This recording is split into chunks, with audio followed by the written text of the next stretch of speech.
पिंपरी चिंचवडमधील सभेतनं मुख्यमंत्री फडणवीसांनी उपमुख्यमंत्री अजित पवारांवर अप्रत्यक्ष टीका केली आहे। निवडणुका आल्या की अनेकांना कंठ फुटतो असा टोला मुख्यमंत्र्यांनी लगावला।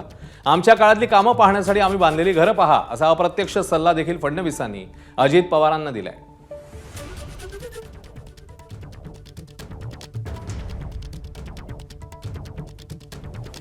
आमचे महेश दादा जरा वैतागले होते, कारण निवडणुका आल्या की अनेकांना कंठ फुटतो, अनेक लोक काही काही बोलत असतात।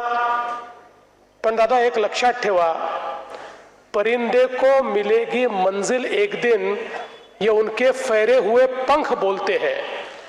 परिंदे को मिलेगी मंजिल एक दिन, ये उनके फैले हुए पंख बोलते हैं।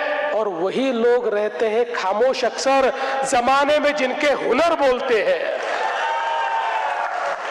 आपलं काम बोलतंय, कोणी जाऊन पाहू शकतं। JNN RUM चे घरं आणि मोदीजींच्या प्रधानमंत्री आवास योजनेची घरं, या दोन घराची तुलना केली, या दोन घरांच्या वेगाची तुलना केली तरी देखील जे भारतीय जनता पक्षावर टीका करतायत त्यांना हे उत्तर आहे की तुमचा काळ काय होता, आमचा काळ काय आहे हे या घरांच्या माध्यमातून देखील आपण दाखवू शकतो। ABP माझा, उघडा डोळे बघा नीट।